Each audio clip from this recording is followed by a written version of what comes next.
What if I told you you had a superpower for making better decisions that you probably were not using? With this superpower, you're going to see reality more clearly, and you're going to make decisions aligned to your long-term goals and objectives better. It can make you a better investor, and at the end of your life, you'll have fewer regrets than if you don't have this superpower.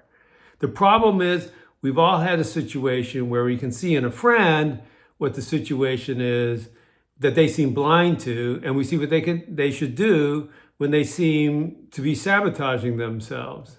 Well, guess what? Our friends have the same experience of us. The problem is we experience the world from an immersed state, from us being us. We're in our own heads. And that causes our brain to curate reality so we feel good about us. We feel good that decisions I made yesterday and last year are still correct and valid and good.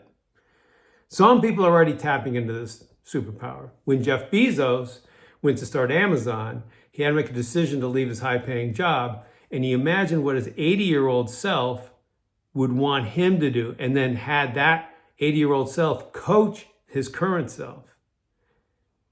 When Bill Urey, the negotiation expert, is sitting across from a tough opponent, and this is a set-made situation for being pressed into that immersed self. It's about you, there's focus on you, they insulted me, this kind of thing. He hyperports himself out to the balcony, and from that point looks down at the situation. It gives him calm, it helps him stay on track.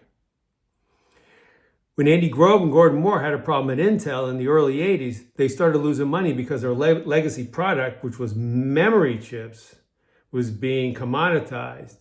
And they needed to shift to microprocessors, but they just couldn't. For a year, they were stuck in paralysis. Why? Because their brains refused to think that memory chips, which made them rich and famous and a successful company, was not the right answer. Their identity was wrapped up in memory chips.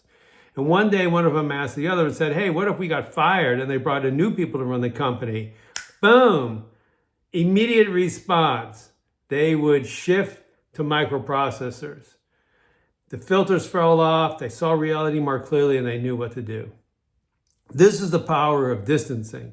It operates on 3 dimensions. Be someone else, be somewhere else, be sometime else. You hyperport yourself into these 3 dimensions, and then from there, you coach your current self. Then you go back to you being you, and then you execute on that. It's helped me, it's helped other people, and it's gonna help you. And this is the book about it that I've just written with Dr. Michael Gillespie. You're going to want to get it because you're going to want this superpower, distancing.